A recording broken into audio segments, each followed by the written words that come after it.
Shalom Aleichem, my dear brothers and sisters. In this video, I would like to discuss with you the concept of alcohol in Judaism. Now, I know that the certain Christian sects do not consume any alcohol, like the Pentecostals, for example. I'm not sure about evangelicals. I know that all Muslims do not consume alcohol. But however, the question is, what do the Jews think of alcohol? So, in the Torah, I'm gonna, please finish watching this video until the end so that you do not get like a misconception.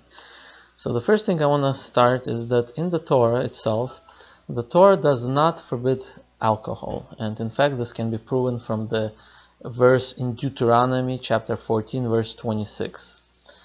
Now, with that said, we see several episodes in the Torah where alcohol led to, something bad happening. And this way, what the Torah is doing is actually, even though it did not forbid us alcohol, it's hinting to us that we gotta be very careful with it. And so the way the Jews treat alcohol is like this. For example, we have 613 commandments that we must follow. So if anything is gonna bring about violation of these commandments, that thing the person has to forbid it upon himself. And alcohol is one of them. So for example, if a person, let's say, drinks alcohol, becomes drunk, and this causes him to violate any of the 613 commandments, this is a problem for him. Then the drinking itself would be the sin for him. Why? Because a person is not allowed to do anything that leads to sin. So for example, leaving alcohol aside, let's say, I'll give you another example. Let's say suicide, right? According to the Torah, a person is not allowed to commit suicide. This is one of the violations, right? Now, if a person, let's say, is allergic to something, let's say peanuts, where it becomes life-threatening for him, even though the Torah did not forbid peanuts, however, for that person himself, he's forbidden to eat peanuts. Why? Because that could cause him to commit suicide, basically, violate one of the commandments. Right? So same thing with the alcohol. If a person consumes alcohol and this alcohol can cause him to violate the commandments, he's not allowed to consume alcohol. On the other hand, if a person, let's say, is able to control himself somehow and is able to, drink a little bit of alcohol and not violate any of the commandments and, not misbehave, because that's also a violation, and, not desecrate God's name, which is also a violation. If he's able to control all these things, and not violate them, then for that person, alcohol is not forbidden. However, there are certain limitations. For example, when a person is, he's not allowed to be drunk, obviously, when he's praying. When he's praying during those 3 daily prayers that we have, a person is not allowed to be drunk. That's one thing. Another thing, a Kohen, which is a descendant of Aaron, peace be upon him, which was the brother of Moses, whoever is a descendant of Aaron, when serving in the temple, back in the days when we had the temple in Jerusalem, when serving in the temple, any of the Kohanim were not allowed to be intoxicated. In fact, a rabbinical decree is that Kohanim are not allowed to be intoxicated at all, according to some, at least, rabbis. I'm not sure if everybody would agree with this decree, but according to some rabbis, that the Kohanim, meaning the descendants of Aaron, are not allowed to be intoxicated at all. Why? Because maybe they might need to serve in the temple, and there's not going to be time for them to sober up and all that. So therefore, they're not allowed to be intoxicated, because there could be any moment in time they're going to be needed to serve in the temple. So that's for the Kohanim. Now, interestingly, that the Midrash tells a little like a story, that when the first vineyard was planted, I'm not sure if it was the first or not, but when a vineyard was planted by Noah, peace be upon him, the Midrash says that the Satan slaughtered 4 animals on that vineyard. he slaughtered a sheep, like a lamb. Then he slaughtered a monkey. Then he slaughtered a lion, and then he slaughtered a pig on that vineyard. That's what the Midrash says. And what's the lesson that the Midrash conveys is that this is how alcohol affects people. You know, some people, they drink a little bit, they become like sheep. Sheep meaning, you know, they're kind of happy, you know, no, do not, you know, threaten anybody, and just, you know, peaceful sheep, like lamb is peaceful. For some people, they drink maybe a little bit more, they become like monkey. I mean, they become making a fool of themselves, you know, they say nonsense stuff. Then another person who drinks, and maybe drinks even more, or, you know, depending on his body, even drinks a little bit, maybe it might happen to him, he becomes like a lion. I mean, he becomes aggressive, you know, wants to fight and all that. And the fourth person, which is the worst one, you know, he drinks and he becomes like a pig, you know, laying in dirt and you know, not understanding and being like disgusting, basically.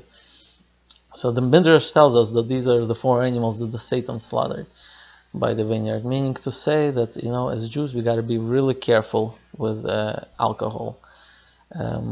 Even though it's not forbidden, but just like I said, anything that's not forbidden but causes one to do sins, that thing has to be restricted for that person. And I hope this answers your question about alcohol. And one thing I should mention is that the Torah actually gave us a concept called Nazir. And what a Nazir is basically the Torah gives an option, and it says that a person can accept upon himself what's called a Nazirite vow.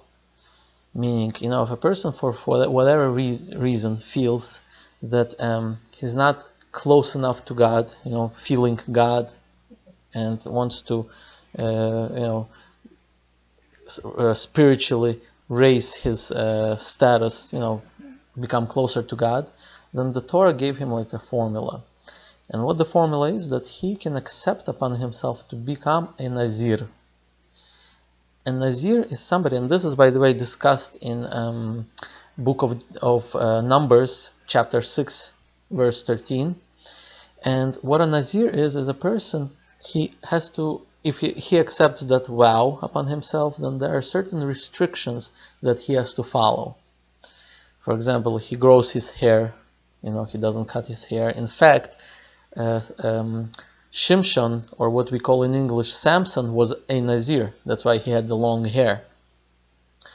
So he has to, you know, he cannot cut his hair during the time that his vow is, you know, is active.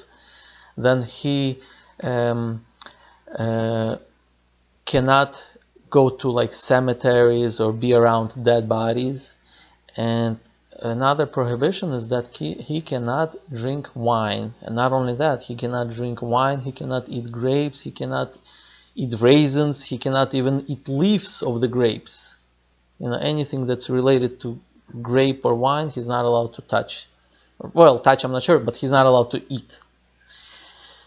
And now, according to some rabbis, this just refers to wine products, meaning products out of grape. But according to another opinion, this refers to any alcohol. So technically, the Torah gave us a formula where a person can accept upon himself a Nazirite vow, and this way he would be forbidden to consume alcohol, at least according to some opinions. But this is optional, and it's actually interesting, you know, this is a rare concept in the Torah, where the Torah gave us like a commandment, but an optional one. Meaning, if a person does accept upon himself a Nazirite, you know, only then he has to follow these laws. But if he doesn't have to. And that's actually pretty interesting. You know, it's a rare concept, and there's a reason behind it, which I'm not gonna go into this because this, you know, requires a different video to explain. But one thing I actually learned recently from my Muslim friend, I'm not gonna say his name because maybe he doesn't want his name to be mentioned, but something interesting, that there's a hadith in the Islamic source that when Muhammad went up to heaven, the angel, I think Gabriel or one of the angels, offered him wine or milk, and Muhammad chose milk, and the angel told him, "You have chosen the more natural thing." Basically, he praised him. So this is the hadith. Now, what it occurred to me, and you can correct me if I'm wrong. This I would like my Muslim subscribers to maybe comment on. Would you say that from this hadith you can see that wine, at least before the coming of Muhammad, was not forbidden? Meaning that God never forbid wine before the coming of Muhammad. Maybe after Muhammad, obviously the Quran says, you would claim that it became forbidden. I agree with that. But what about before Muhammad? Meaning, were Jews allowed to drink wine 2000 years ago? Alright, thank you for watching, and I'm looking forward to your comments. Thank you so much.